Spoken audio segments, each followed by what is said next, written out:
All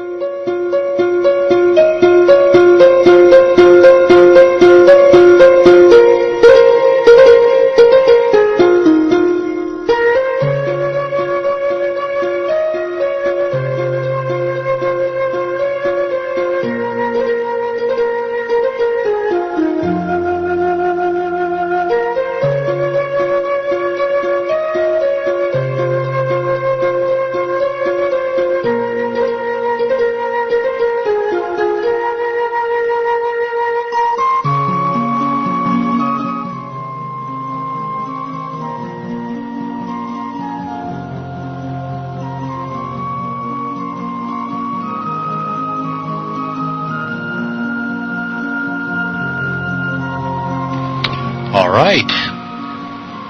Hey, welcome. Hello, Cesaria. This is Spider-Bite of Siege Perilous. And you're listening to the UORadio TalkShow number 37. Today is March 21st, 2006. Listen, this is your opportunity to share your comments, your questions, and opinions about the happenings in Ultima Online community and the game. Listen, we got a town hall style going forward. So remember, every Sunday, if you're interested, come around about a half hour early for the show. We'll drag you into the channel with us here, and you'll be able to get on the air and chat with us. So anyways, we've got a good panel today. A matter of fact, I'm really excited about all of the guests. And so what I want to do is, since we have about 6 people with us today, I'm going to have go down the line, have everybody introduce themselves, since we don't have so many people. Of course, I'm Spider-Bite from Siege Perilous, and we'll go right down to Viceroy, who's next, my co-host here. Yep, this is Viceroy, and I'm from Chesapeake and everything, the station owner here at UORadio, and I'm glad to be here with you guys. As you very well know, we didn't have a talk show last week because of the fact that last week was Mother's Day, and so, you know, it's definitely got a lot of things to talk about. Absolutely, we do.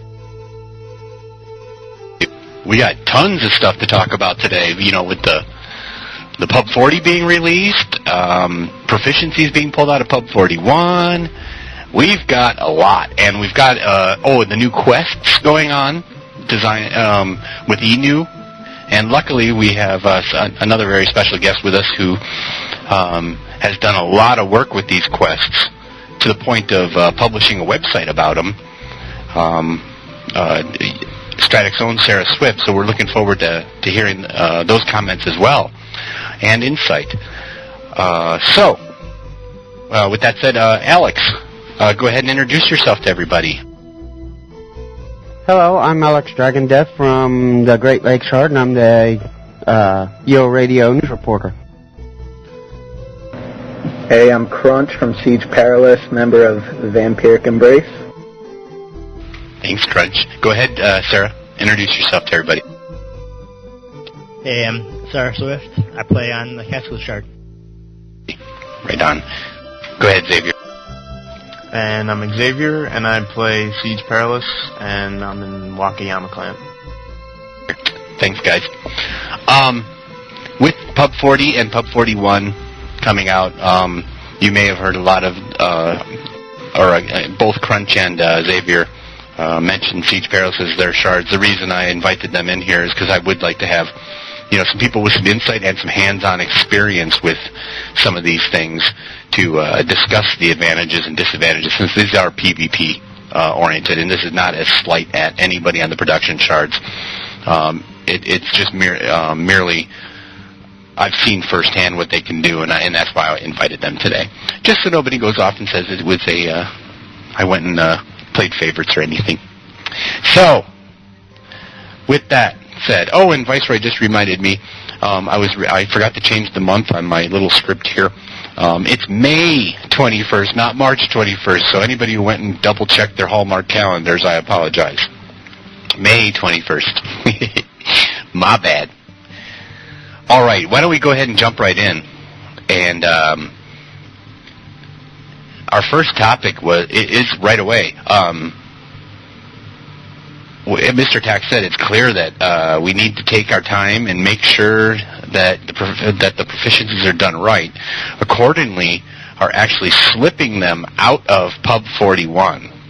So with Pub 41 not including proficiencies, which was basically what, in my opinion, if you look down the list of the Pub 41 changes, the meat and potatoes of the entire publish to balance PvP.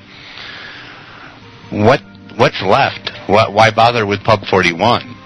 And as far as proficiencies go, I'd like to ask the panel here: how were you guys expecting it to affect you? Were you for it? Were you against it? And are you glad that they're not going to be put in, or are you happy that they're going to be put in? Viceroy, I believe you were first. Go ahead. Well, I wasn't first, but I'll go ahead and speak my little opinion here and everything. Personally, I'm just glad to see that.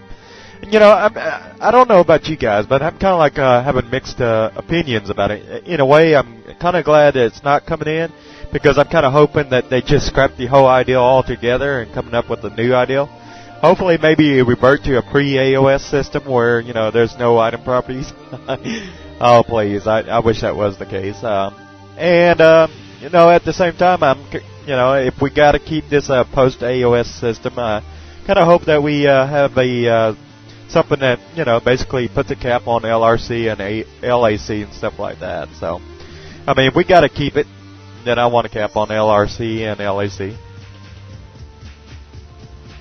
Yeah, I agree. That's basically what I was hoping for, too. I didn't care how they did it, whether it was proficiencies or whatever, as long as they kept some of this stuff that was getting ridiculous, since the option of removing insurance altogether is never going to happen on the production shards, and it really bites. Xavier, go ahead. What's your opinion on that? Well, I think it just added way too much calculation into PvP.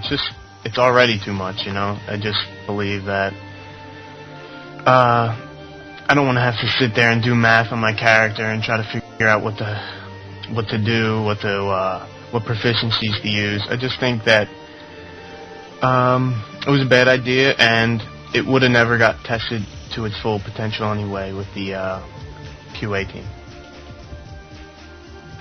You're probably right. I agree. I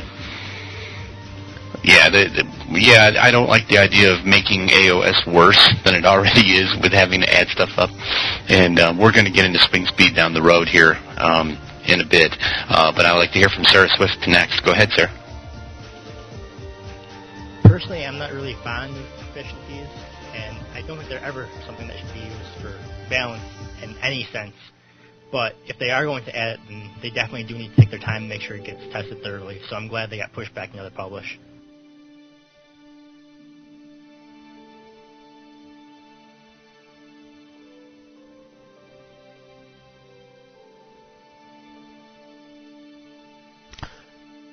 Spider?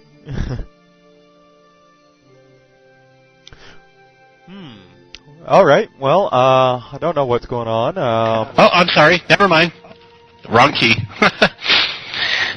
I apologize for that. We're having all kinds of technical bloopers today. I assumed that my hotkey was the same one on either side of the keyboard. Never mind. Yes, and I apologize for interrupting you, Viceroy. I just realized my mistake. Sarah, yeah, I agree with you completely. That was definitely a great idea for them to take their time, because I was looking forward to testing it on the Publish 41 server, or test server. Because I wanted to see how they worked. I'm not one of those people that whines about it before it's on the test center.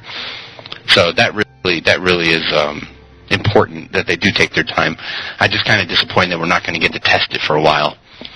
So we'll see. Go ahead, Vice. Well, I guess this is kind of a bad thing for me to suggest, but I don't know about you guys, and it's kind of bad or nasty of me to say this, but in a way, I kind of hope proficiencies fall flat on its face.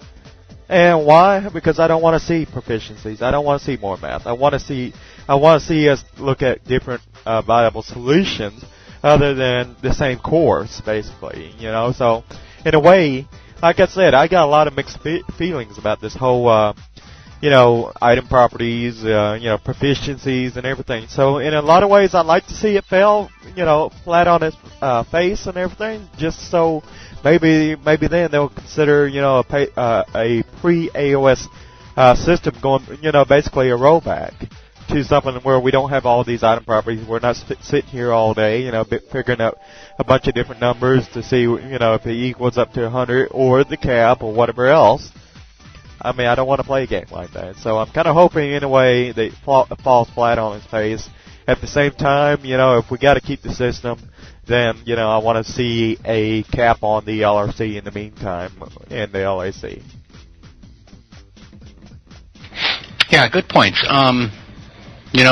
For me, it's like I said, I don't care if proficiencies is the answer, or if it's something else they pull out of a hat. Pre-AOS system is a great idea. What I'd like to see that done is put on a test center. We have a Siege test center set up already. Put it on that and see how the Siege players like it. That's what we've been begging for years anyways. We never wanted a lot of this stuff that came out. Put it over there. That's supposed to be the veteran shard anyways. I don't like the idea of a whole new shard being put up, dragging more players. If you want to see Siege Perilous population boom, you better, or people who claim the people from the PRSs will come back or the ex-players who quit come back if they put up one. You better believe if they made Siege pre-AOS combat system, nothing else, just a combat system. People like their custom housing, they love all that other stuff. But that would be the way to go. Xavier, go ahead. Well, I know you guys are all about the pre-AOS system and stuff, but I don't know. I kind of like the item properties, and I think it adds a definite good element to PvP. Skills are just way too easy to GM or even go 120 on them. It's just ridiculous. And if you have two guys maxed out at 120s, it's going to take forever to battle. I mean, I like the quick in and out. I mean, I like the PvP, but I don't want to have to sit there in a battle with the guy for 20 minutes, I don't know. I just, I've played pre-AOS, and it's just not my thing, I guess. So, I don't know. No, that's absolutely a valid opinion, and that's the opinion of a lot of people who are against the proficiencies coming out. Is they don't want to rely on the skill, which is easy to gain. It takes a little longer on different shards, like the Siege and the Japanese version of Siege. On the production shards, guaranteed gain system is absolutely a nightmare, but it still can be done overnight. Viceroy, go ahead. Well, I kind of want to ask Xavier a question because, for people who love numbers and everything, I just don't, for the life of me, get it, So, I wish I had somebody who could tell me what's so fascinating about a system where it's nothing but a list of numbers, and that's basically what determines the outcome, of whether or not a person wins. I mean, I can understand, the argument for, because, skills are just way too easy to get. But what if they were to, scrap the item properties, go back to a pre-AOS system where skills were harder to get rather than being able to be macroed overnight and stuff like that? What is it that you like about a post-AOS system where all these different properties and everything? Do you really get fascinated by all these different properties? I mean, for the life of me, I can't figure it out. I think it's mind-numbing, and I think anybody who enjoys it, it's just out of their freaking mind. But, that's why I kind of want to hear from you what you like about it so much. Well, I mean, it's the whole PVM thing. I mean, what's the point of fighting monsters if all you're going to get is gold? I mean, there's not much you can buy in a pre-AOS system that is going to make PVM too fascinating. I mean, I don't necessarily like the numbers so much. I do not actually play a Dexter, and I would never play a Dexter. But, I mean, I just like having a little bit of advantage for my time I put in trying to gather different items, and I just don't see the reason to destroy all these properties and make it that way. I don't know what else you want to hear. Yeah. Well, I guess each to their own. I mean, I can't really say much else. Me personally, if we're going to keep a system like this, I would much rather see consistency. I mean, I don't know if you agree with me on this, Xavier, or not, but would you like to see maybe consistency? For example, if you had two different people making a GM halberd, would you not like to see every GM halberd made have the same properties? That way you have an idea as to, what you're dealing with whenever you see somebody with a GM halberd, or do you like seeing all these different variables for every GM halberd made? I mean, because there's no consistency from one GM halberd to another, so I mean, they're all unique in their own way. I mean, do you like that, or does that make things confusing for you as a player who likes, item properties? Well, I feel like, if you're saying all GM halberds are made the same and they're all going to do the same thing, then all you have to figure out is how to fight a template. And with that, you're always going to get beat by a certain template. So what's the point of fighting this guy if he's going to beat you because he has swings? Chris is going to definitely beat you with a halberd or other things like that. It's just, at least now, I feel with this system, it can be done to where everybody has a fair chance against everyone. And if you'd go back to that day, there's, definite templates that will rule you and definite templates that you cannot take at all. And it's just, I don't know, if I want a PvP, I want to be able to fight everyone and not just a certain template that I know I can beat. Yeah. Well, at the same time, I'm just thinking about this, pre-AOS and everything was consistent. Everything, for example, one GM halberd was no different than the other GM halberd. The only thing was wear and tear. That was probably the only difference between the two GM halberds back in pre-AOS. Post-AOS, every halberd that's ever made by a player, GM halberd, it's unique. And it's like you have to look and examine every piece of armor, weapon that you have on your body.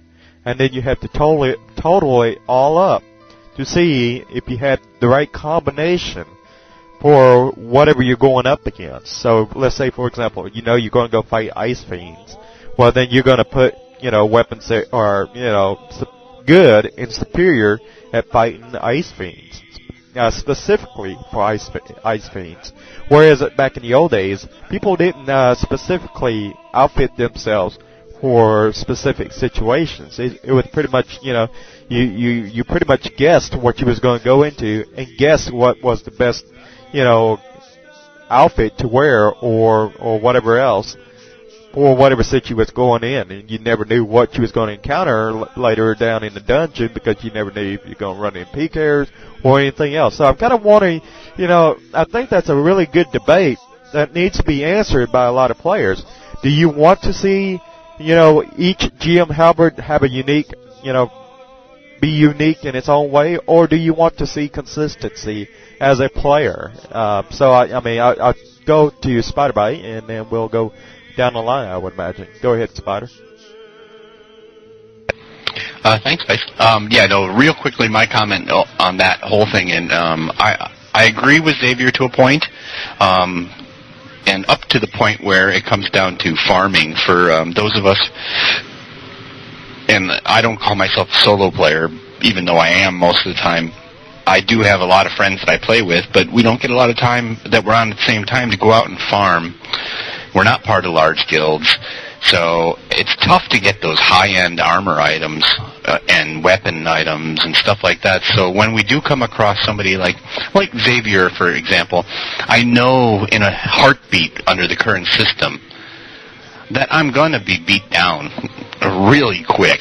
I'm going to die a quick death under the current system, and it really, I don't mind it. For me, I always have 40 sets of horned armor ready to go to split up between me and Catherine when we go out fighting, and I know I'm going to lose at least 6 of them a night. And that's just the way I play under the current system because I don't have the time to hunt, farm, or play or deal with item properties. So for me, they could go away, they could stay. In my opinion, never affected my gameplay, or it will never affect it. Anyways, Sarah, you've been waiting a while too. Why don't you go ahead? All right, I'm going to try to point out the middle ground between the two sides. Item properties are a good thing because they give variation, but they're bad as they are right now because they'll make or break a fighter. The system does need to be a lot easier to understand. It does need to be optional to use certain items with specific properties, but the item properties still should exist and they still should have some impact. The variation that item properties gives is a good thing because things will start to get boring for a lot of people at the same time. If things will start to get boring for some people if things stay the same and nothing changes over time and you have variation in what you can do. To repeat one thing I said in a slightly different way, certain properties shouldn't be required, but they should still give benefit if you use them properly. Yeah, I agree. I would like a middle ground too. I really would like a middle ground somewhere. They're just, I don't know, in my opinion, the only reason that I'd like a change of some sort, whether it's go back to the complete polar other side and say, everybody's got the same type of weapons regardless of what they are, or go the other way with proficiencies. I could care less, as long as I know that when I see somebody who I know is suited up to the hilt because they're part of a large guild who can farm or whatever, I'm not going to run in and know I'm on a suicide kamikaze mission because that's all it is. That's all it is. And regardless of how talented or untalented I am. Anyways, Alex, you were next, I believe. I want to agree with that. However, I have seen a lot of non-GM equipment being used. And the reason is, basically, anything made by a Grandmaster Smith or even a Legendary Smith without the use of a camera is pretty much junk. What I would like to see is a balance, more of a balance, rather. Keep magic properties on them, tone them down, and let the GM properties or GM weapons, I don't want to say equal, but don't make them compared to as junk with the current items. I don't like that. That's what I was going to get at. Let's give our crafters some love. Instead of Monster Loot dropping such great stuff, why can't legendary blacksmiths and tailors crank out armor and weapons that are as good or better than the crap than the junk? Crap. I'm sorry, it's not crap. It's also awesome right now on some of the stuff, on some of the monsters that the monsters are dropping. Let our crafters create this stuff and create an economy again. Viceroy, go ahead. Well, my biggest gripe about that is for example, the way it's headed and the way Mr. Tactics has suggested in the past is that crafters are going to need unique items to basically make great weapons. So, you throw out the different metals, metals is not going to play a factor anymore. It wouldn't matter if you made it out of Balerite or iron or shadow. It's not going to matter anymore, from what I gathered and everything. It's pretty much going to be determined whether or not you have these special items or ingredients, should I say, to make this really awesome weapon and everything. And to be honest, the only people I see benefiting from a system like that is those who are a part of a big guild who can actually go out and farm this stuff, because I can just already see these big guilds going out and farming these special ingredients for their smiths and stuff like that. I mean, basically dominating. It's kind of like the same problem, where the big guilds will rule the power scrolls, and they'll just rule the special ingredients as well. And so if you're a kind of like a loner or a smith who really doesn't want to be a part of a guild, you're just SOL, crap out of luck, basically. And, and there's just no consideration for you guys. Who's, going to be pretty much self-reliant and everything, and, went out and mind your own stuff. Unless you got a fighter of your own, that means you're going to have to switch characters, but unless you got a fighter of your own, you're not going to be able to obtain these things. And even when you do go out there to try and obtain this stuff, you're going to be competing with large guilds out there who do have the manpower and do have the numbers to actually go out and farm this stuff. So, I mean, it's kind of frustrating because, I don't know how to put this, but it sometimes seems like, they're just not thinking the large picture over as to the worst case scenario as to how it's going to work out. So, I really have a bad feeling about, just some of the ways things are going to work out. I mean, whenever they implement an ideal or come up with an ideal, I want to see and hear the pros and cons of it. What's going to be the drawback? What's the extreme case under a con? What's the extreme case for a drawback? To introducing this ideal, and is it going to be good for the average player? That's the question in which we need to be asking ourselves when it comes to crafting and stuff like that. And I don't see that being quite looked at. Maybe it's just because they haven't given it a lot of thought yet, or seriously given it a look at. But it's definitely a concern of mine, because there definitely needs to be some kind of medium. And as Sarah Swift was saying earlier, who wants to play a game where you basically have the same weapons all the time, or you can can't really have any variations from one halberd to the next? Well, in all honesty, before AOS, you did have variations. You had it in terms of runic weapons and stuff like that. You also had different other new weapons and items introduced into the game with expansions like Modane's Legacy, Samurai Empire, and AOS. They all introduced new weapons and stuff like that. So, I mean, for this argument to be that, well, there's just no new variations, let's just think about how many different types of weapons and armor choices we have in a game. How many variations do you have to have in order to be happy? I mean, I guess that's the question we need to ask ourselves. I mean, do we need really 1,000 different variations in order to remain happy? Or do we want to remain with something simplistic for the sake of the game and, preserve what people understand best, which is, the old vets who quit the game who are now returning to a system where, they just don't understand anything at all because now they're looking at a menu with 7 or 8 different properties, or they're just a new player who can't grasp the whole concept. So, I mean, really, you're shunning away your new players with a system like this, and you're also shunning away your veteran players who once played the game, who are now thinking about getting back into the game. They come in and see this, and they're like, no thanks, and close the account again. So, I mean, I guess what you're basically doing is catering to those who are playing and milking the game until it dies out, until people get enough of it. Because, you talk about variations, well, you ain't going to have very many variations when caps come in with proficiencies, if that's what you guys want. Anyhow, back to you, Spider. Thanks, Bryce. Xavier, go ahead.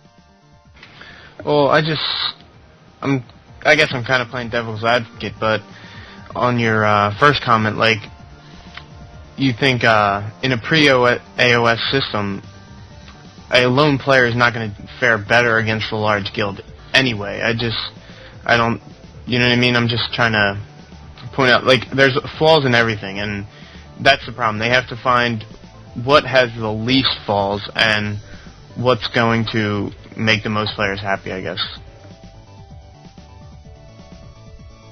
Well, that's a good point. And to counter what I had said, and I guess I'm playing devil's advocate against myself, for those of us who are not part of large guilds, I do have friends who are in large guilds. I have friends, and even if I want to get specific, I can say flat out, if I need a particular type of weapon, or I need a number of particular types of weapons or armor or anything, I know I could go to somebody in your guild, Xavier, for example, or Waka, or I could ask somebody in Crunch's guild, VMP, for something, and probably I could get what I needed. No problem at all. If it wasn't given to me, I'm sure I wouldn't pay much for it.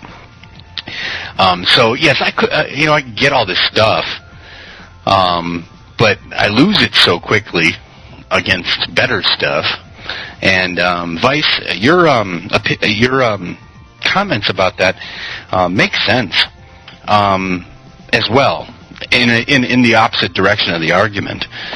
I don't know if there's a guy. I like Sarah Swift's term, a happy medium. We need a happy medium here.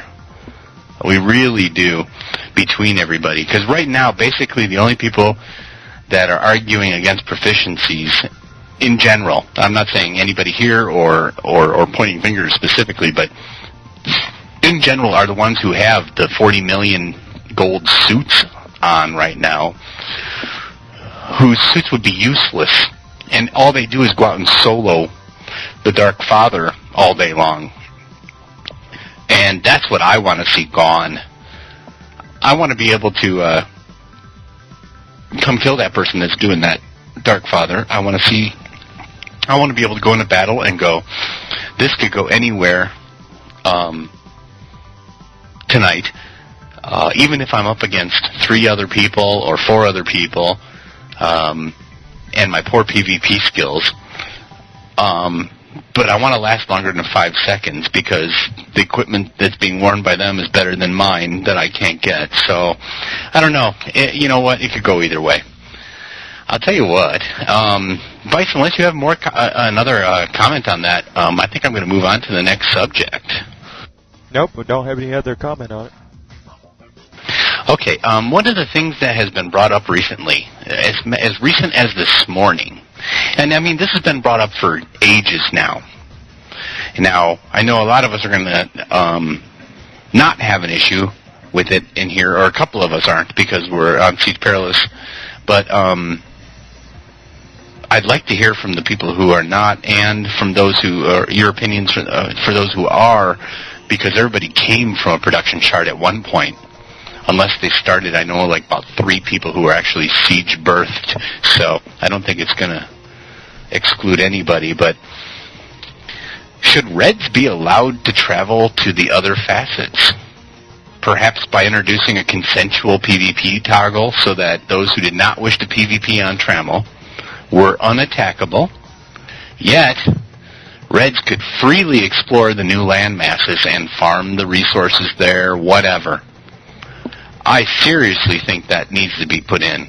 A PvP toggle, and Learned Hand of Sonoma brought that up. A toggle where you simply say, I'm willing to PvP, or I'm not. And if you're red, your toggle is by default turned on Trammel.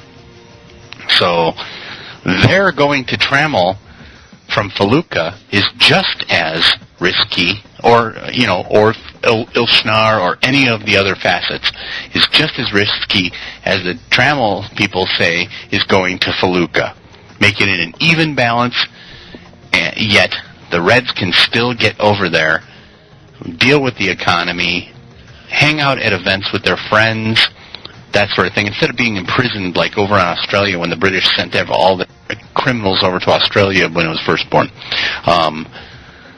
Viceroy, you were first. Go ahead. Well, the thing about that is that I like the idea of, Reds being able to cross over into Trammel. I was actually an advocate of that very ideal, and for the simple fact that, they'd be able to participate in the economy, whereas, without, having an alternative character basically to do all the commerce on the behalf of that red player. I mean, that's basically what all you're doing is simply saying, well, I can't get in with my red, so I'll go over there with my blue character and buy all the stuff I need. So let's remove this inconvenience and put the level of risk. It's kind of like an outlaw that goes into town. He won't be guard whacked, But should anybody attack him, he's fair game. Anybody that wants to jump him or whatever very well can. He might very well get ganked if he was to show his face around West Britain Bank or Luna. However, at the same time, people could very well go in with the impression that that they can call guards after they attack him. So I mean, it does have the potential to become rather confusing for somebody who's unaware, that PKers are now able to go into Trammel. But and at the same time, I think PKers would also kind of entice or try to taunt people into attacking him and stuff like that. So it could go either way, I guess.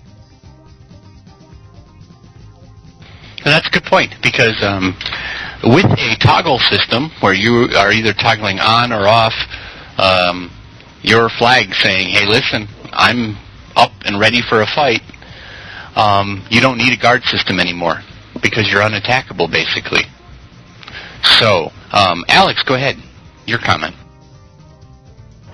This, in my opinion, is the second of the three primevals, as I've stated as early as 3 hours ago. Get rid of the Trammel rule set altogether. Make every facet a Feluca rule set facet. That would, in my opinion, it would spread the player base out a lot and keep them from being, confined to Trammel. And the possibilities would be endless from there.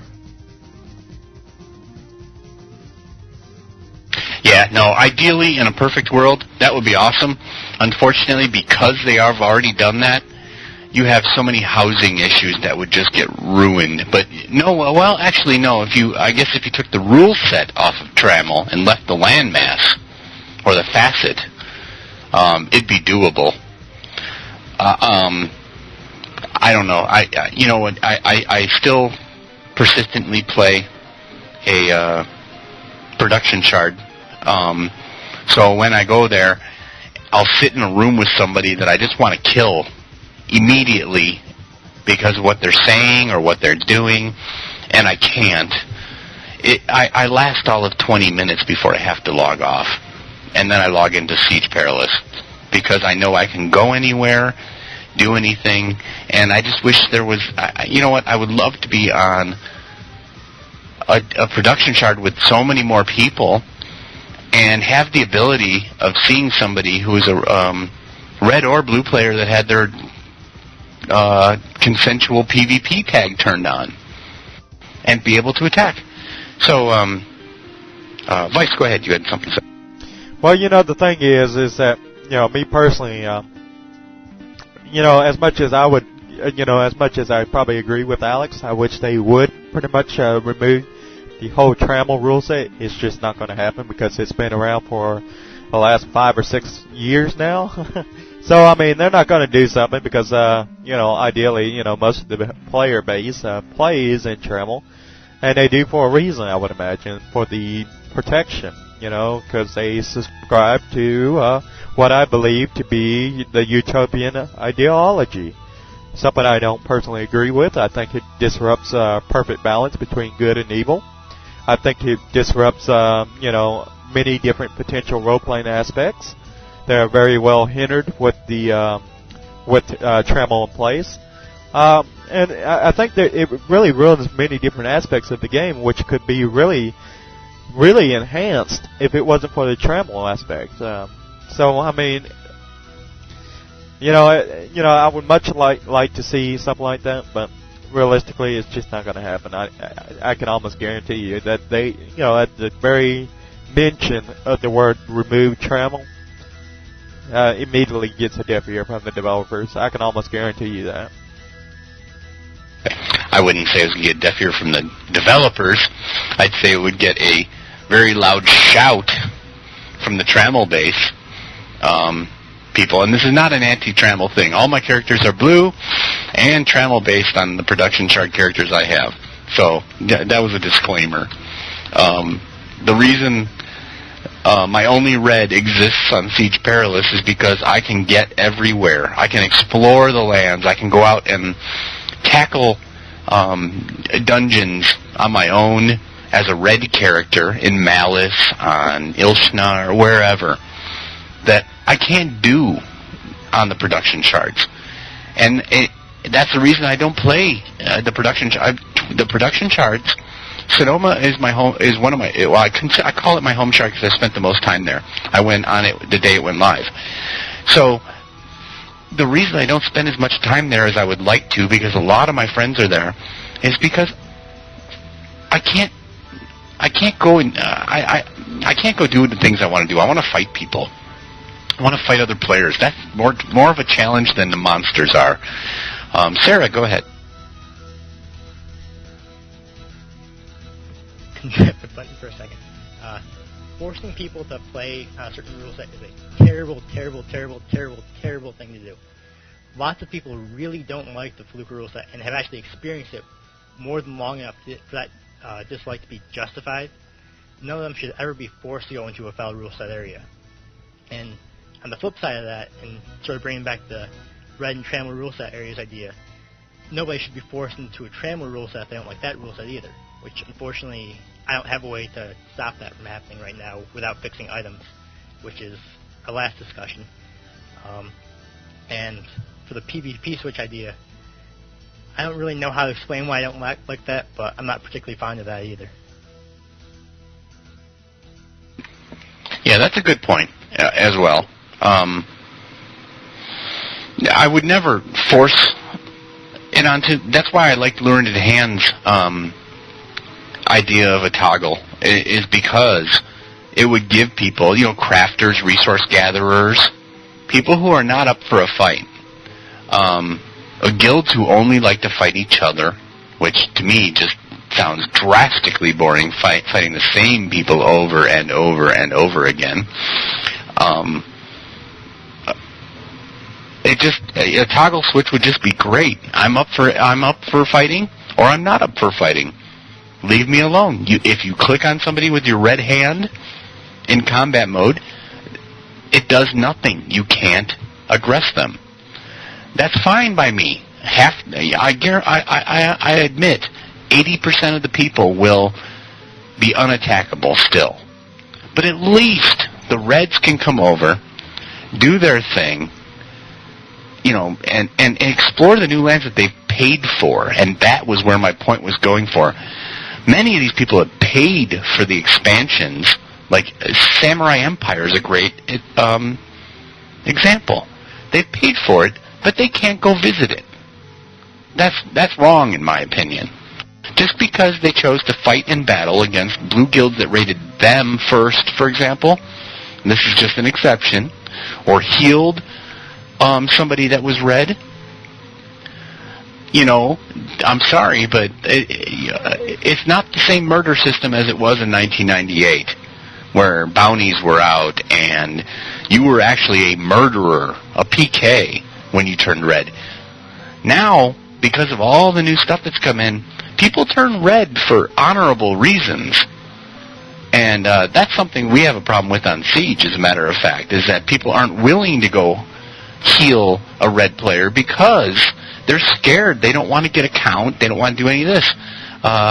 Viceroy, you were next. Go ahead. I seriously hope you ain't suggesting the idea of maybe giving red players the option of toggling on whether or not they want to be attacked or not in Trammel. If they were to be granted an opportunity to visit Trammel and other land masses with a Trammel rule set, because, quite frankly, they earned their status and, they're fair game in my book. So, I would be adamantly opposed to any idea that would remotely suggest that, red players be able to turn off or turn on whether or not they want to be attacked. I don't think their victims had much of a choice as to whether or not they wanted to be attacked. So, I don't think it would be fair to say, well, now we're going to give the red players an opportunity to turn on whether or not they want to be left alone or not. Red is red. Red means you've done something bad in the game, regardless if it's, justified or not. Killing is bad. Whether there was a reason behind it or not. But anyways, that's just my take on it. I don't know if that's what you were alluding to, you know, that perhaps maybe they should be granted the ability to, you know, decide whether or not they want to be attacked. That to me makes no sense. No, not at all. Matter of fact, I think I mentioned it earlier. By default, if you are red, that toggle switch is turned on and unchangeable. Absolutely. And the only reason I even loved the idea when I read about it this morning was the fact that because it's basically what we have on Siege now, with the exception of those guard zones. If the guard zones are basically, you can't even go into a town as a red because you're freely attackable, but you can't attack them. If you take out the guard zones and throw in a toggle switch, the blues have their little safety net, which is fine. If they aggress, they can't turn on their toggle switch either for at least so many minutes or whatever while they're aggressed. I'm sure there'll be a way to exploit it or something, but I just think when I read that post, I was thinking to myself, this is just the absolute godsend for a replacement for these guard zones, which are just way exploited and used as playpens for people who remain blue, Notto killers. Notoriety killers, for those who don't know the definition of that. Xavier, go ahead. Well, I don't play the production shards at all anymore. I mean, I haven't really even spent time enough to make a character good enough to PvP on there, but I don't necessarily agree with the idea. I can see where you're coming from with the... I mean, it might be a good idea to actually eliminate the guard zones and stuff like that. I mean, it obviously is probably one of the biggest exploits in the game was the ninja stuff and all that guard whacking crap, and I don't know, I just don't really agree with the idea. And don't they have 5 other character slots that they can go into the lands? I just think that may be a better alternative. Yeah, and that's a good point. We do have 5 other character slots to play with if you play a production shard that you can create a blue on. I even like the idea for Siege with the toggle switch, because then you have people who, as we all know, hug the guard zones or play Feluca even. If you have your toggle switch turned off to no PvP and there is no guard zone, once you turn that sucker on, you can't turn it off again for so much amount of time. So there is none of this running back and forth into a guard zone. You're getting your butt kicked? Don't go run into a guard zone. No, that's just wrong. So the toggle switch was what I loved, because I really like that idea, and I hope EA is listening today to this idea, because Lurid Hand really hit it spot on with that. Crunch, go ahead. I think probably one of my favorite things to do in UO right now is to go out searching for farmers to kill. Is why I play Siege. I think one of the things they should do is change the Tram role set so that when you go into a Moongate and you select Trammel, Feluca, Malus and stuff, I think the only safe zone should be the one that says Trammel. That way, you can still have Doom raids and fights in, really popular places like Luna, and you won't be just, barricaded into the Feluca.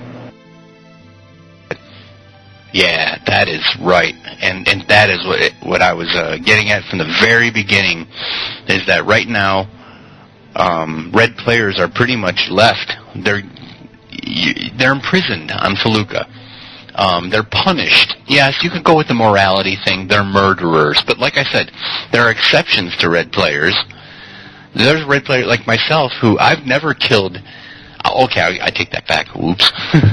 I've killed a few people, but I've always rezzed them, treated them fairly, been nice to them, or people who are just helping their guild out. They have a red member, and they have to go heal them, or a red member alliance.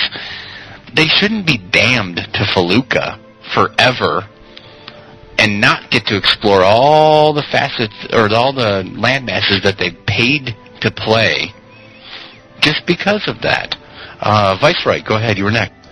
Well, I just have to ask the question, what's the purpose of guards in the first place? I mean, do we even really use them anymore? I mean, if you go in Feluca, okay, let's think about this for a minute, folks. You go in Feluca, you know what to expect. You know you're in a dangerous realm. You're pretty much susceptible to being attacked anywhere. So people don't really PvP in town anymore, at least on the production shards. And let's see, over on in Trammel, guards, they're never even really hardly ever used. So what's the real purpose of guards nowadays? Not really much anymore. So I mean, I guess in a lot of ways the guards, I guess you might say they got nerfed as well. And let's see, what else? What else was I going to say? I was going to say something about something I forgot. But anyways, go ahead, Xavier. Well, it's kind of funny because Luna is like the biggest spot on Siege, and most players won't even go there because it's so bad. But it's just funny that production shards don't get to experience what goes on in Luna, and it's great fun to PvP there. I would disagree. I don't know if it's fun. When I was in VMP, I spent a lot of time in Luna, and even in VMP, it was a last resort. I mean, it was when we were screaming at each other, is there anybody at this gate? Is there anybody at this shrine? Covering the entire map looking for people to kill or attack.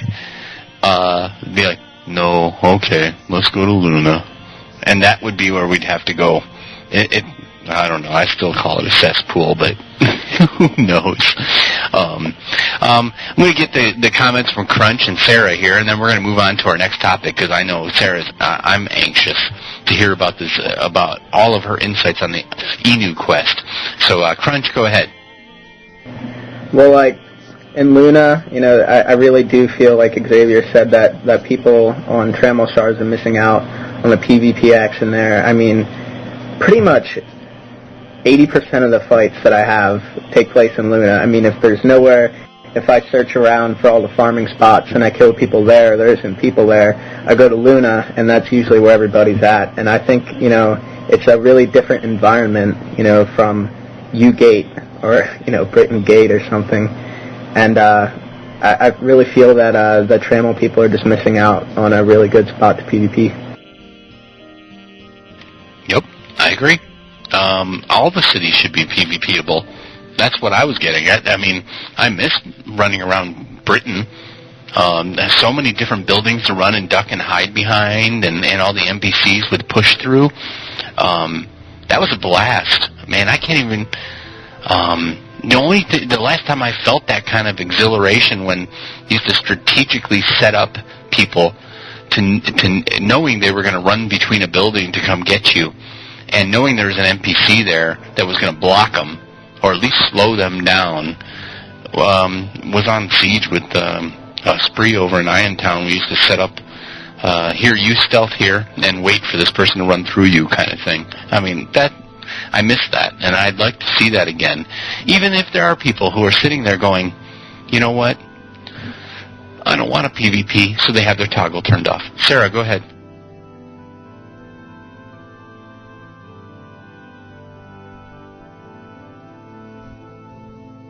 Did I miss you, Sarah? Hit the wrong button. I did what you did earlier. It's contagious. It's contagious. A bit for myself on the guard. Can you turn up your mic a little bit? Yeah, 1 second.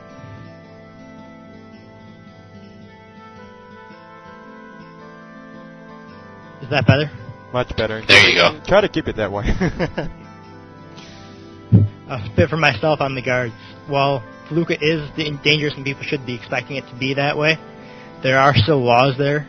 At the very least, some of the cities should remain having guards in it. Perhaps removed from some of the moon gates or whatnot, or have some of the cities maybe if they're owned by a certain faction, let them turn off the guards or something.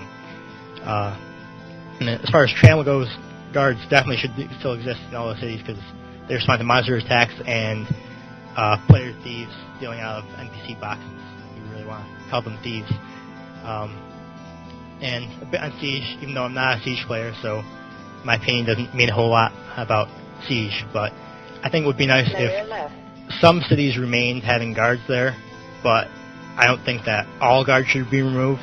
I think some areas should still have guards that will respond. Yeah, that's a good point, and that's been brought up when we've discussed that over on Siege. As a matter of fact, or in some of the Felucca guilds I've talked to have mentioned the same thing. People like to see some of the cities have a Buccaneer's Den sort of setup. And I think what the common denominator was between everybody was make the bank small and make the bank the only guard zone. You have to open that door and go inside of it before you're inside of a guard zone. Now, if you can imagine 55 blues stuffed into a bank like in Vesper, that's pretty comical. Crunch, let me go ahead and get your comment, then we're going to move on to the next subject. Alright, sorry, this is my last 2 cents.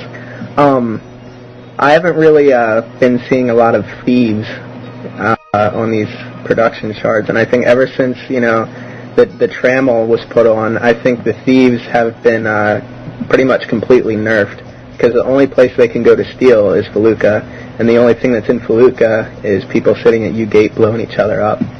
So, like I said before, with, keeping it in just the trammel part of the map, that way, thieves could sit in Luna, as they always did, and Siege, and, sit there and steal things, so, I don't know. Yeah, thieves really got it.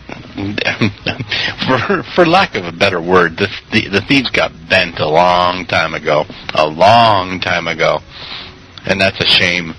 I miss the thieves at all the banks. So, Viceroy, go ahead. Yeah, I just quickly wanted to point out that Thieves really got the last nerve whenever Ages of Shadow came out, whenever they introduced the insurance and everything, item insurance.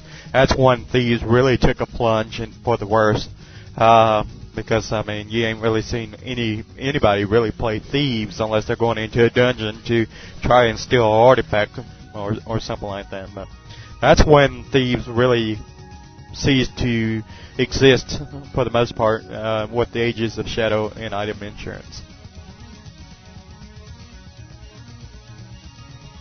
Yep. Basically all they can do is in-game mechanic stuff. That's all they can do. They can steal stuff in a dungeon. And that's a shame. Unless you play factions or something like that, and then you need a thief to go get the sigil or whatever.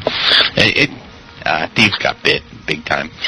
Anyways, one of the big things I want to move on to is Inu, because with a lot of effort we got Sarah Swift in here, and I want to give him a chance to give us an update on what's going on with Inu. I don't know if you want to read verbatim from your site or whatever, but definitely, I believe you're in the IRC chat. Post your link to your site there, if you would please, because I know we have a lot of people who are interested in seeing. There you go. Sarah just posted the link there to the site. We want to hear what's going on with that. What's the latest on that? Go ahead, Sarah. Give me a second. Somebody's knocking at my door. I'll be right back. Okay. In any case, basically, Inu is the did I say emu? I meant Inu. Inu is the word I was looking for. Is the latest quest developed by the developers, and people are flocking to it. I think me and a few other people call it the Scooby Quest. People like to go find these clues and do all this stuff and figure out what the next hint is or whatever. But I guess a whole new dungeon is opened up. There have been 4 of them, I think, so far, of these spontaneous dungeons opening up. And I'd like to know who's done it. I'm going to go to Xavier because I know for a fact that his guild has participated actively in these quests. So, Xavier, go ahead. Give us your comments on them. Well, I haven't really followed the quest too much, but I know it's been a lot of fun dying to all these crazy monsters and spending 2 hours killing a demon trying to get in there. And if I could figure it out and I could take the time to figure it out, I would, but it's a little expansive, I guess. But hopefully it'll reward the players that have put in the time, you know? Oh, yeah, I definitely agree. Sarah, go ahead. All right, I'm back. Somebody for my roommate. You want me to start from the beginning and go over the whole thing? Yeah, and get a little bit closer to the mic. All right, I'll try to keep it brief because there's a lot of stuff that's been happening. But started on April 4th, and Eno was spotted around either Britain or Luna, depending on what shard it was on. Then she walked around for a while.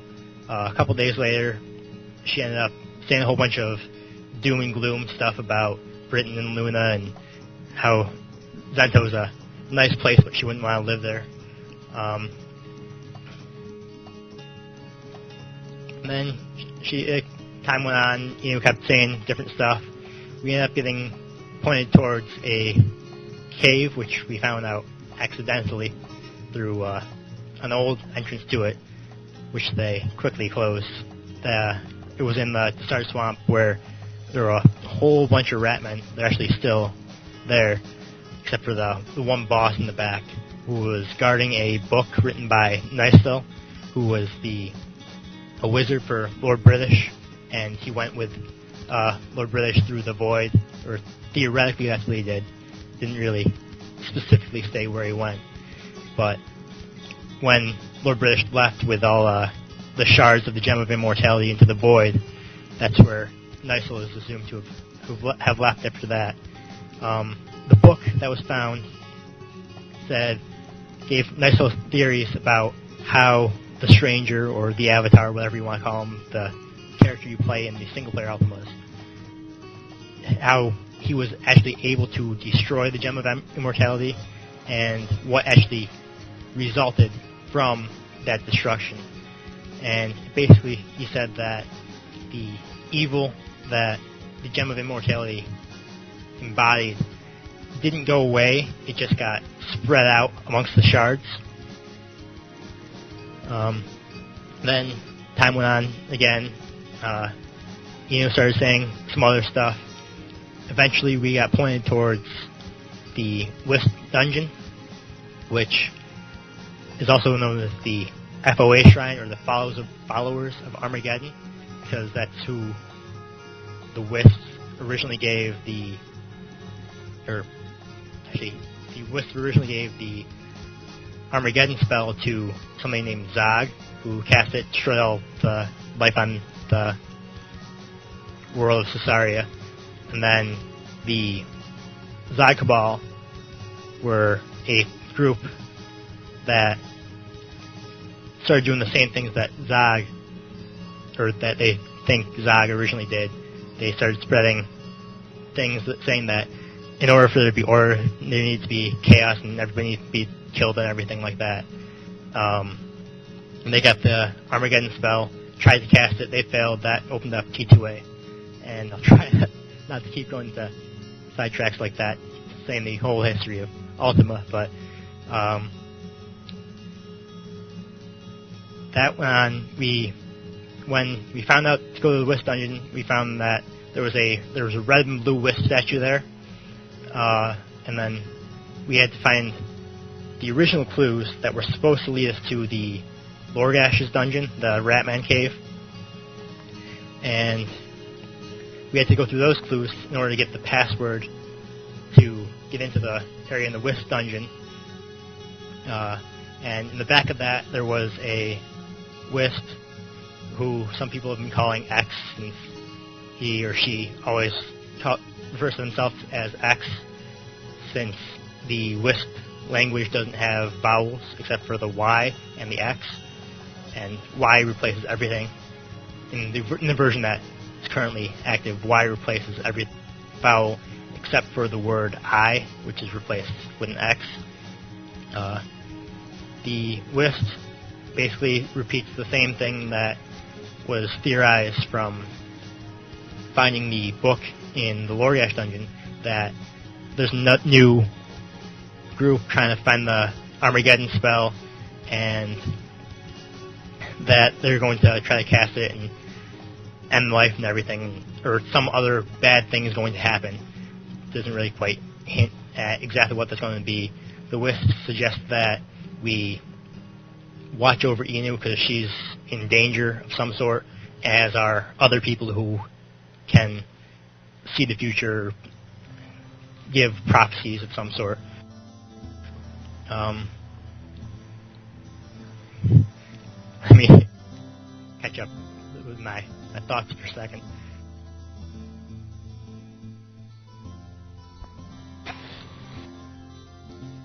Oh, go ahead. I'm sorry. After a couple days after we found the Wisp, there was an anagram on the UO site in ruins, which has happened quite a few times throughout this event. Which, out of that anagram, a lot of people noticed right away that you could make fan dancer out of it a lot of times. It ended up that the solution to that was Fear of the Dancing Ladies. The ruins originally saying Death-Dealing Fanciers. But through that runic clue, we ended up finding a hole at the bottom of the Fan Dancer dojo, which led to a sort of house-like structure that had a few hidden paths that led you eventually to a demon who said a whole lot of stuff about him being in prison, and his master wanted him to find a sword of some sort, and he wanted people who went in to kill him to free him from his duties. And because of the things he said, there was a huge debate as to whether or not we were supposed to kill him or not, and that was kind of a mess. But it turned out that we were supposed to, because we were pretty much forced to in order to, or actually even if we didn't, on some shards, that the demon ended up appearing later as a ghost and renamed to be an unshackled demon in the third level of Hythloth, or however you pronounce that. I'm not entirely sure how you pronounce that. And then the demon said a few more things. There, he was pretty happy and appreciative that we, quote-unquote, released him from his duties, and he said that the sword he was, or the blade, actually, he doesn't say sword, the blade that he was summoned to find was found by somebody else. It's thought that this was found by Dupre when he was under, or potentially Dupre or somebody else, when Dupre was under mind control by Minax, who is a big evil person in Ultima. You should look her up if you don't know about her. It's theorized that the sword has something to do with Minax making a new Gem of Immortality, because the old plot that happened last year or 2 years ago, I forget when it was exactly, pointed towards a Crimson Witch, which everybody assumed was Minax, and that was searching through Tokono to try to find a ruby of some sort.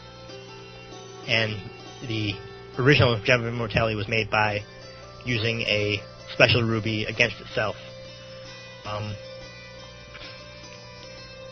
There was a bit of a delay after the Unshackled Demon was found in Hythloth, which was waiting for, we actually had to wait for the published 40 to come through, because of the new speech updates, or at least that's what we assumed we were waiting for, which are now active and are really, really cool. I can't wait to see them used for other things in the future, and hopefully for just general NPC interaction, even without quests. But when everything got active, all these stories from all of the characters in a story called Inu Chapter 1, that was a BNN article on the UO site, which were Turn up your mostly mic. somehow Turn linked up to. your mic. Sorry, I'm kind of backed away from the mic a little bit. The various characters in that story were all related to Inu somehow. Maya is the granddaughter of Inu. Nanako is her mother, and Maya's father is actually the one who's Inu's son. There's also Daichi insulted Inu sort of when she was prophesizing at one point. His father is Yatsue. Tomo and Kentaro are both friends of Maya, and there's a noble that Inu insulted in Britain named Eileen, and who is from Trinsic, which we found out lately. And there's also Harmony ended up following Maya and Kentaro when they went to find Inu. And Maya, Kentaro, and Harmony are the only 3 NPCs that aren't known to exist yet from that story in the game. But the things today that, or past couple, 2 days, 2-3 days, depending on what shard it is, there's a slight delay in the spreading of everything to all the shards. Inu was moved in front of Westport Bank and surrounded by a bunch of NPCs. If you asked her to preach, she went through a whole long spiel, which it's linked to on my site that I posted in the IRC channel. And there's also another NPC named Rigor, or Irigor, or it's Yrigor. He is looking after Inu, so to speak, and he sent people who talked to him to kill a bunch of people that he had seen lurking around Inu lately that he thought were a threat to her. And so far, exactly what everything means from the past couple days hasn't yet been figured out by anybody. And 2 characters that I haven't mentioned yet that are involved in this are Oda, who was mostly there to hint at how we were supposed to figure out the password for the Wisp dungeon, which was originally the clues for the Lorgash dungeon. And she lives in New Gelm. And Kurai Kabuto is Inu's spoonbill pet, which Inu's mother gave to Inu when she was just a child. And I think that's just about everything. Wow.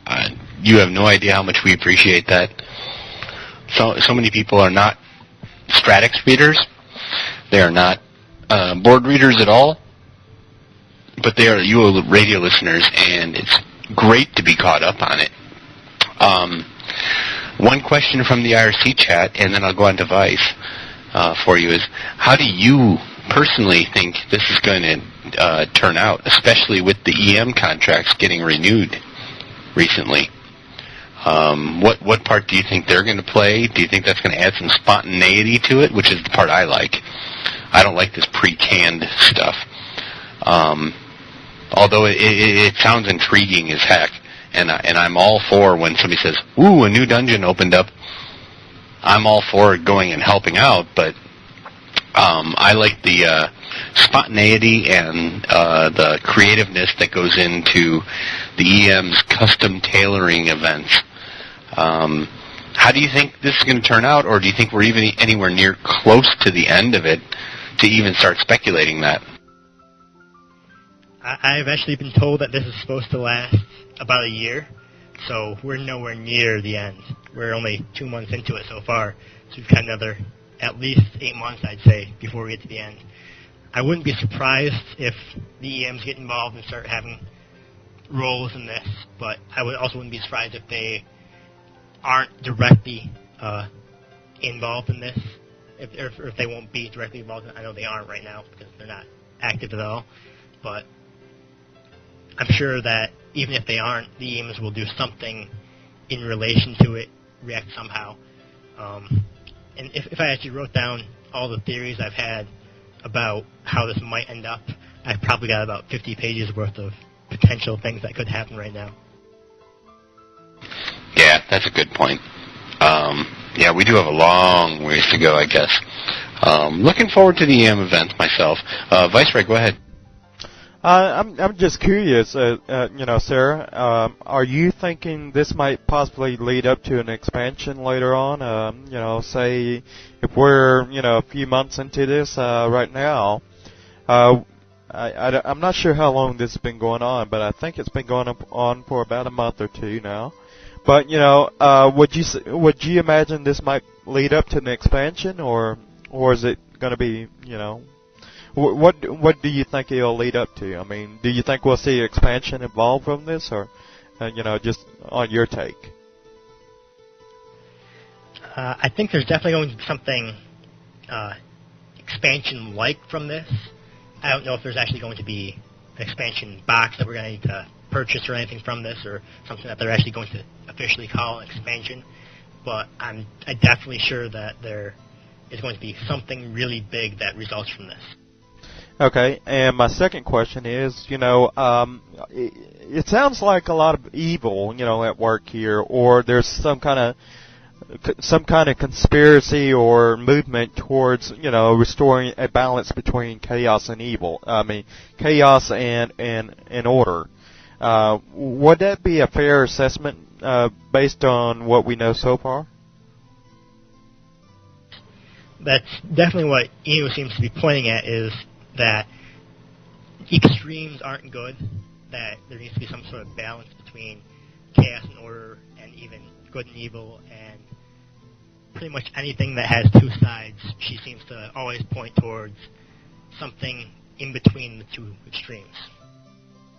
And when you respond to this next question, try to get a little bit closer to your mic, but I'm kind of curious, in this order, let's just say it is a balance between order and chaos. Because right now, me personally, I would have to say that, order has got the biggest stake or biggest control over Britannia, or Caesarea as a whole. That, that there's not a perfect balance, and that chaos is on the lower end of this balance scale. If there was a balance, would you imagine it would be, what would you imagine would come out of that, out of a balance? What would you think the balance would allude to in terms of, what do you think that balance would, basically create? Would it be like, like the old days, or what? I honestly have no idea. There are too many possibilities for me to speculate. Well, can you just give a few speculations as to what you think are pretty much the strongest, probably ones that you can possibly speculate based on the, strongest evidence that you can support, based on the speculations that you have?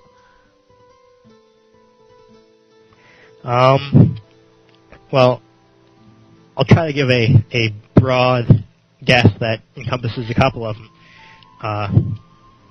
I imagine that there's going to be some huge amount of chaos, some flat-out war between everywhere in all of Caesarea, everywhere in Britannia, both Trammel and Feluca, Ilshanar, Tokuno, and Malus, and even amongst the areas owned by the elves, Heartwood. And eventually that war will slowly point towards leaders in a couple of different areas, and those leaders will somehow find some way of forming an alliance between each other and having some kind of delicate diplomacy, sort of keeping the world in peace, but not too peaceful. Okay, so basically the creation of a political warfare system, huh? Something along that line, yeah. Okay, and go ahead, Spider-Bite. Oh, I just had one comment, and the only reason I bring this up is because this was the thing that actually caused me to quit for almost a year before coming back. Was didn't we have this sort of setup scenario, whatever? I mean, we had the Sears and we had the EMs at the time, but at the same time, this canned scenario stuff where there was a set land in this case during LBR, it was the U becoming a swamp, and everybody had to do something to save it and that sort of thing. It drove so many players away because of the greed over the items and stuff like that. I don't want to see that happen again, and that's what scares the heck out of me about this whole canned scenario stuff going on. I'd like, I don't know, I would like a lot of stuff, but that was my opinion about that. Go ahead, Vice. Well, let's just say for a minute, if that is, end up being the case where it's a realm versus realm, where, the folks of Trammel are fighting against the people of, Tucuno and the people of Faluca and the people of, Heartwood and stuff, all these different facets that are basically individual realms and everything, all warring one another, Malice and everything, all basically different regions, at war with one another. First of all, I would hope that there's no two major alliances, because that's going to be kind of like the World of Warcraft scenario, where you basically have, the Horde and the Alliance, pretty much duking it out, and that's going to be stupid, rather than having many different factions, so to speak. I mean, I really hope it's not just two major alliances that pretty much, that you can choose from, and I guarantee you, another thing is, say that does happen, and we still have item properties, I'm not going to even participate in, the only people that might even participate in it might be the the people who enjoy item properties today. But me personally, I'm not involved right there. So unless they're looking at some radical changes at PvP where it makes it much more simplistic, they can shove it. Go ahead, sir. As far as items go, so far, in every dungeon, the loot has been standard monster loot. So I think they're being very careful about not giving out any special items from this, and I hope that they continue that trend, and it's more the story that drives everything and not the items. And as far as what sides are going to be involved in the war, I don't think it's going to be sides in the traditional sense. I think it's going to be more everybody for themselves, but I think certain groups, like those who want a return to the virtues, are going to show up. And I think that group itself is going to be split between different interpretations of different virtues and which virtue different groups think is more important. And I think groups like Order versus Chaos and the elves that like humans versus elves that don't like humans, and elves that don't like humans versus humans that don't like elves versus elves, humans that are racist against all monsters, against everybody, humans that are against people who attack monsters, against the people who are attacking the monsters. And I think it's more going to be a less structured war. It's going to be more chaotic war, so to speak, at the start at least, and slowly going to form into some kind of balance. Or at least I hope it's something similar to that. Ooh, good point. It would be great if we could have some sort of conflict like that, because I know Vice and I have both been toting our pom-poms for quite some time now for some kind of conflict to, raise the land again against a common foe, or if we had more than one foe, that would be great. And if that's where they're headed, like you guys are suggesting right now, that would be awesome. I would so like to see that. I'm going to move on to another subject, unless you have some final comments, or actually, if you have any suggestions for people, that's what I think people want to hear right now. As far as how to go up against this Inu quest, or if they're interested, those who haven't tried it yet. Let's put it that way. Where should they start right now? With the latest clues. We'll post your link in the IRC chat again here. And but in the meantime, do you have any suggestions on where people should start who are just now going, wow, there's a quest going on? How do I get involved? I'd suggest that everybody go to my site, actually, for my own, what I've done, and actually start looking at the very beginning, go through what everything has been said by the different NPCs, then take a look at, I've got a little section with different hints and tips on how to approach moving forward, and look in that to figure out how to react to the NPCs and what they say, how to get them to respond to you, and how to read the stories that come from EA and the various hints they give, and then try to jump in, follow the current stuff. Excellent. You have no idea how much we appreciate you having on. I know we've been trying to get you on for a couple of weeks, and I'm glad you took the time, and I hope you stick around with us today. We're going to move on to another subject, which I'm sure you'll actually enjoy, as a matter of fact. Viceroy, go ahead. I'm sorry. You have something more to say about that? No, I don't even know why I turned it on. Okay. One topic that got brought up that got a lot of people's attention, and I actually had something to add to it, as a matter of fact. Natural disasters in UO.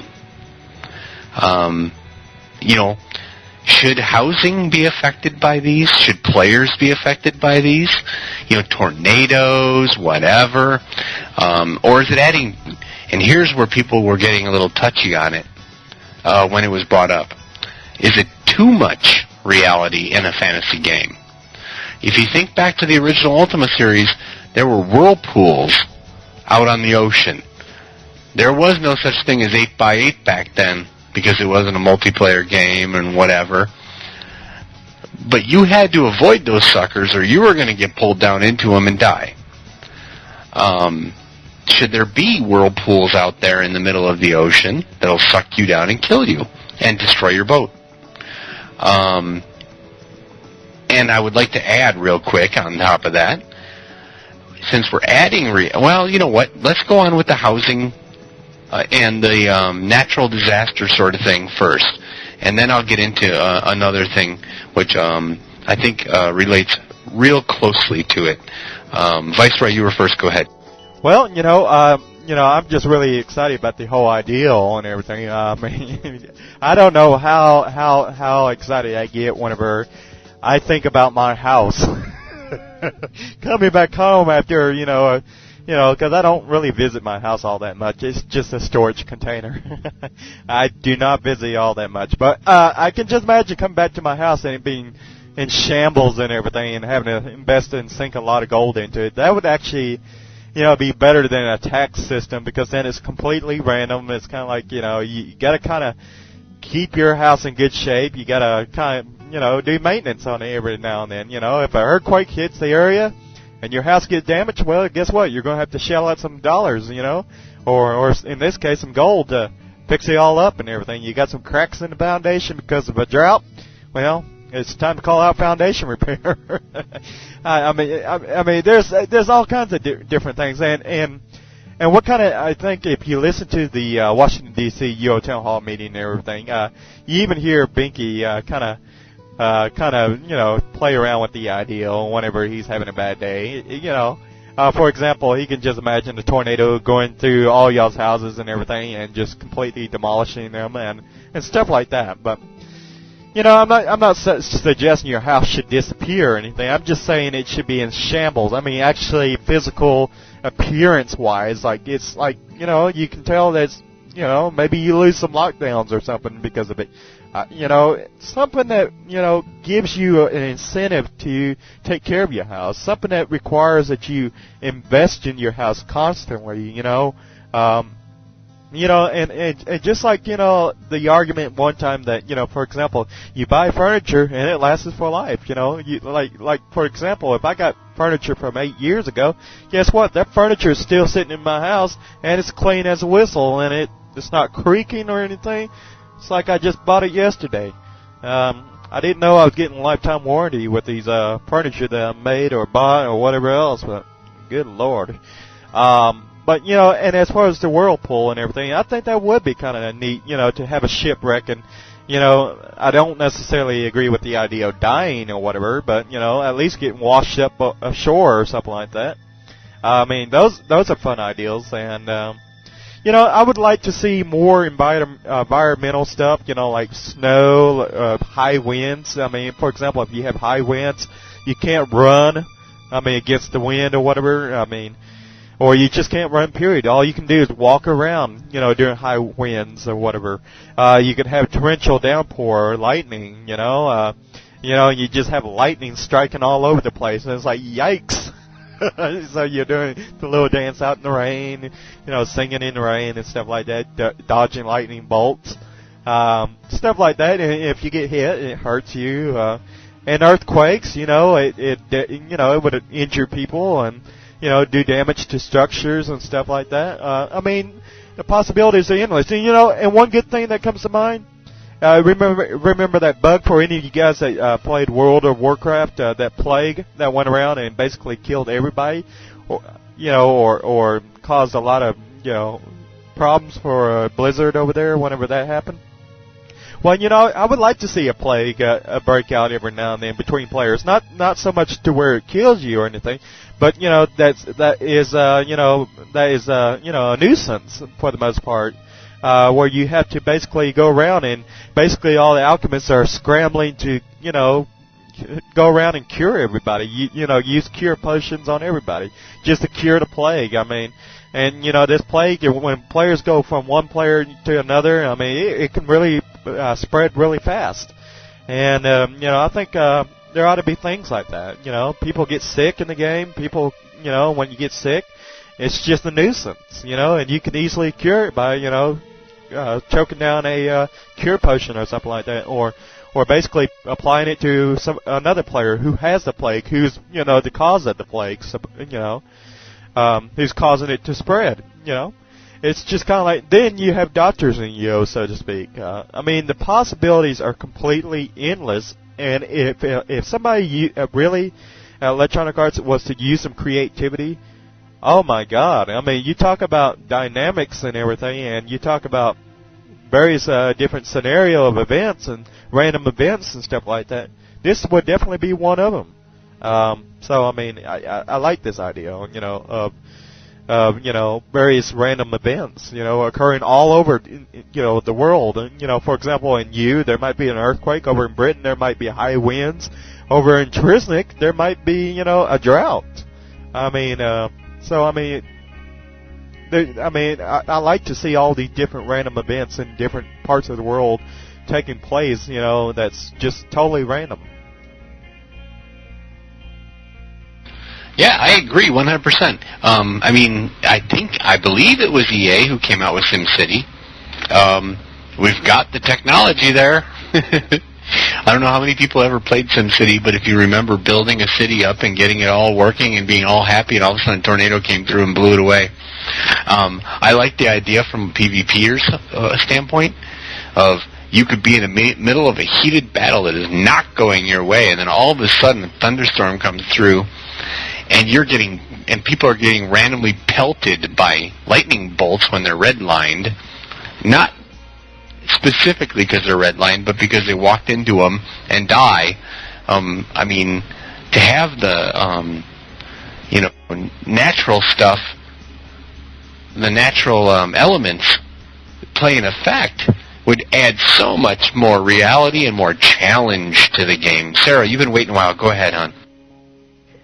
I personally would love to see some kind of natural disaster system in UO, but I don't really know how deep it should be or how it should work at all. I don't even know what my thoughts are on it for everything. On one hand, I hate to see my house destroyed randomly, but at the same time, I absolutely love to see that happen. As far as plagues go, we have those every once in a while in the RP community on Catskills, and they can be really fun. But as far as the OOC out of character side of the things, they can be a bit of a hassle. It would be great to have a game system to let us work with that, especially if we can manufacture our own plagues. That would be really fun. Yep, I agree. Matter of fact, that was kind of what I was going to get into in a little bit, was the player illness in addition to, the elements and natural disasters. I'm going to let Alex talk in here in a second. But getting to that, somebody could have something as simple as a cold, and it might knock, say, 2 points off their strength and 5 points off their dexterity or whatever. Something as simple as that. Not as potent as, stat loss and factions, but you're sick. You can't fight as well until you get cured by an NPC or a player who has healing, or alchemy, who can fix you a potion to drink, or something like that. Would just be great. And of course, I think we have chicken soup in the game. I thought we did. If we don't, it'd be a great way. Heal your cold with a bowl of chicken soup, if you catch it fast enough. Otherwise, you have to go to a healer. Community, depend on each other. Or go to an NPC and pay to have yourself cured. Otherwise, my idea was, based on the natural disasters that was posted, was for player illness, if people just sit there and ignore it, let it get worse. Let it turn into the flu. Let it turn into pneumonia. Let it turn into a plague, like Viceroy was talking about. A plague. Make it infectious. People start catching it until the original person is cured. That becomes a quest in itself. That's not a canned quest or an Enu quest or anything like that. People are running around trying to find the player who started the plague and cure them. That was my thing. Alex, go ahead. You were next. I was going to say, with the death, if you die from the plague or something, I don't know how it work with the insurance and stuff, but for the super amounts of gold, it would work for people that play occasionally. I don't know if I'd want that, though. Well, like I said, I don't think anybody should die from any of this. I think it should just be like a penalty to stats if they're sick. Like Viceroy said, it should be a completely different a view of their house. For example, maybe they have to recustomize it or load it from a backup. That would encourage people to make backups of their customizations, which I know a lot of people don't do, because I hear of people dropping them on accident altogether and never create backups. It doesn't have to be that. You don't have to lose anything. It just creates a little more encouragement to log in and get your stuff done. As far as the illness goes, hey, you're sick. You went out, you got a cold, go get yourself cured. Cost you 15 gold at the NPC, or another healer, a player who can heal you with a bandage or whatever. But anything to create more interaction and more community, I'm good with it. I'm going to guess Viceroy was next. It could have been Xavier, but go ahead, Viceroy. Actually, go ahead and let Xavier go. Go ahead, Xavier. Well, I think it's a cool idea just to add more into the game without having to add too much stuff to figure out. I think it's a neat idea, and people eating these enchanted apples need to start getting sick, because I'm getting sick of it. I agree with you 100% on the apples. Oh, man. I wish every once in a while there was a rotten apple in there and they got sick on it. Because that is, apples were a horrible idea. A horrible idea. For the fact that they were basically the equivalent of orange pots who, anybody can chug through a poison infliction, which really stinks, because if you don't have any skill to cure yourself, there's no reason you should be able to chug a pot and get through that. But that's a whole nother subject altogether. Viceroy, go ahead. Well, another thing about, earthquakes and stuff that would damage homes and everything, it could also add another incentive for people to go out and gather resources, because it's not necessarily what you have to sink gold into repairing your house. You could actually go out and repair your house, the structural integrity of your house by, gathering up ore, lumber, stones, and stuff like that. I mean, if you really think about it, it could provide so many different avenues, day-to-day life and stuff like that. That, to me, while it may be a nuisance, that adds more immersiveness to a game, because, think about it. You're actually saying, well, darn, my house just crumbled a little bit. And, it would be a pain in the butt, but, that would also spur the economy, because, people, it creates jobs. You might need somebody to go out and collect stone for you, because you got to repair your foundation. Or you might need wood, because you need some wood to, replace, damaged walls and stuff like that, or whatever else. But, the possibilities are just completely endless, and it could be a nuisance. I'm not advocating that anybody die, from any of this. I'm just saying, can you imagine an earthquake in West Britain Bank, or Luna Bank, where everybody's there, and everybody just all of a sudden loses 20 health, because, this earthquake just rocked the ground and made everybody fall to the ground and everything, and stuff like that. And maybe all the NPCs, they die around you. But that kind of stuff gets me excited. The prospects of something like that, because to me, day and night.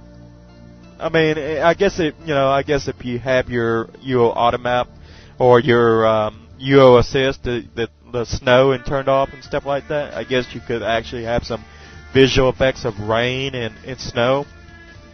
But that doesn't do enough for me. It's usually only around Britain that I ever even see snow or rain. So, I want to see more various random environmental events going on. Whether it be out in the middle of the ocean, nowhere. It needs to be really random, and it needs to be more than one random event going on in the world of Caesarea. It needs to be, several random events going on in different parts of the world. So that way it's pretty much scattered all over. So that way it has a good chance of hitting many different areas of the world, because, we are talking about a big world. But, I'm really excited about the prospects.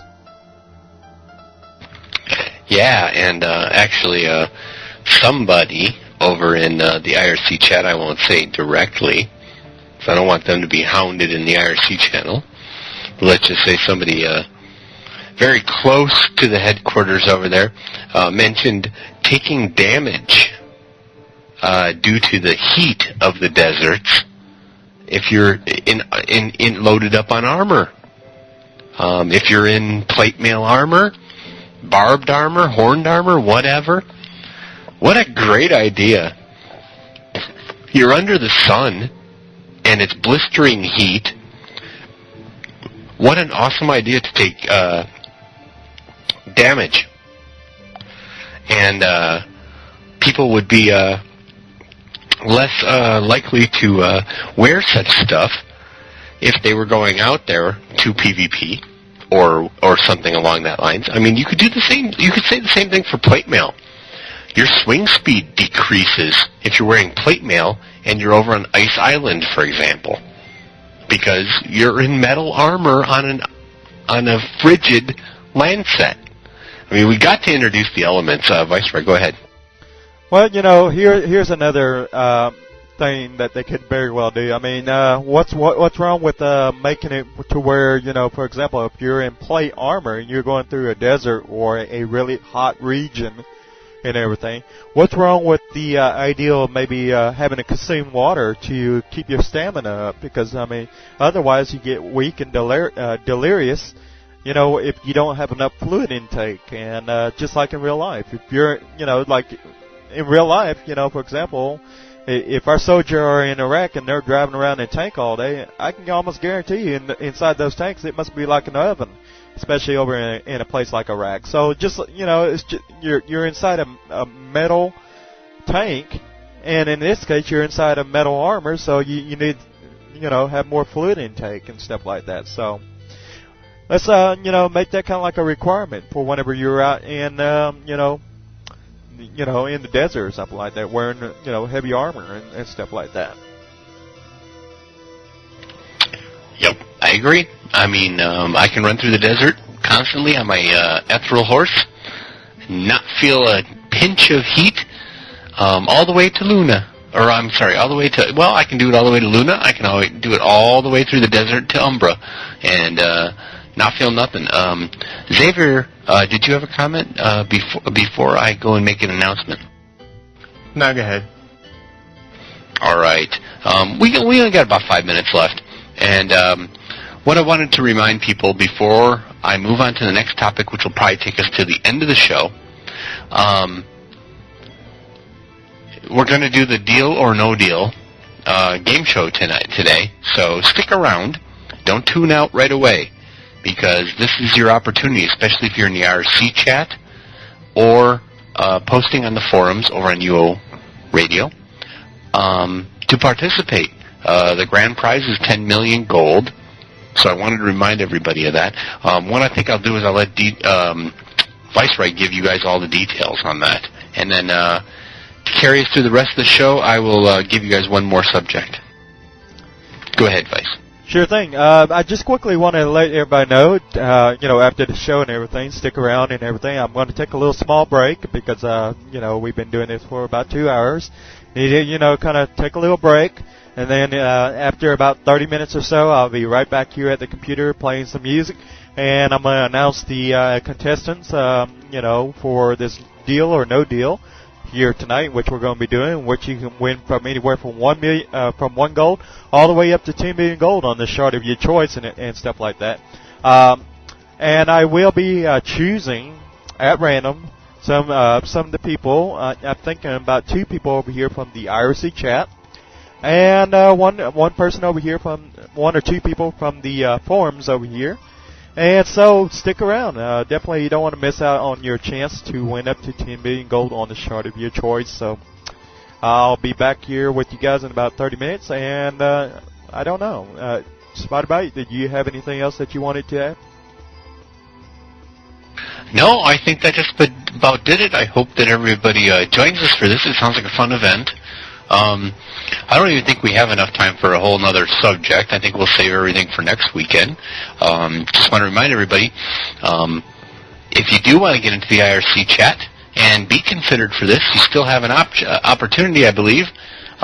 Just go over to UORadio.com and click on IRC chat. It'll give you instructions on getting in here. That way you have the option. If there is the deadline up or not yet, Viceroy? Nope, because we are going to be choosing 2 people at random over here from the IRC chat. And I think we're going to make this a regular thing on Sundays and everything. So definitely be in here on Sundays for the talk show. And then shortly after the talk show, we'll be doing this Deal or No Deal. So definitely every Sunday after the talk show, we'll be doing something like this. Excellent. So yeah, get in here now if you want in. Get into the IRC chat. No spamming on the forums, by the way. I will delete them all. I hate spam. Next week we have a ton of subjects we still have to talk about, like the swing speed increases and that sort of thing. So I hope that my guests that joined me today that I was hoping to talk to about those things with, like Crunch and Xavier will join me again. And, of course, we always welcome Sarah Swift in here. Although it's tough to drag him in here. He knows he's always welcome, so I hope you'll come and join us too, Sarah. Let's take this last 3 or 4 minutes left here to go ahead and introduce everybody once more and thank them for being here. We'll go ahead and start with you, Viceroy. Go ahead and say your goodbyes. Yep, it was great being here, and I had a great time talking about, various different things that might possibly one day become a feature in the game. For example, like the whole natural disasters and stuff like that. Hope that one day comes to life. Would be really excited if that did. And so stick around. Here in about 30 minutes or so, we will be doing that deal or no deal. So get your friends in here and stuff like that. All right. Back to you, Spider. Alex, go ahead and say your goodbyes. Let us know which art you're from, and well, you know what to do. Yeah, this is Alex from the Great Lakes Shard, and I'll be here all day. Right on. Crunch, if you're still around there, buddy, go ahead and say your goodbyes. I think we lost Crunch's interest.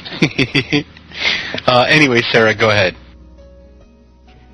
Hopefully I'll be able to be around sometime over the summer. I'm not sure how easy it will be for me to get into a quiet enough area that I won't have a lot of background noise to distract me during the summer, since I'll be at home. But so long, everybody. You know what? I want to take a special second to thank you again for sharing all your knowledge on the ENU event with us. And as it progresses, I'd love to have you come back and visit us regularly to give us updates and keep everybody who may not follow Stratix or any of the fan boards appraised of everything. And we do appreciate it as a community. Xavier, go ahead. All right, guys, it was great talking to you all, and had a great time. I'll probably be back next week, hopefully. And I'll see you, Xavier from Siege, and I'm in the Waka Guild. Thanks, Xavier. You know you're always welcome, man. All right, so I guess, Vice, unless you have something else to add, I think we'll wrap today up. All right, well, I'm just going to go ahead and wrap it up then for you, if that isn't a problem. Go ahead. All right, well, this is going to go ahead and conclude episode number 37 for this week on May 21st, 2006. I know we said March 21st earlier, so I just want to make sure we got that part right. And so with that said, stick around. We'll be here back on the radio in about 30 minutes to announce the contestants for our deal or no deal, where you have a chance to win from 1 gold all the way up to 10 million gold on the shard of your choice. So stick around.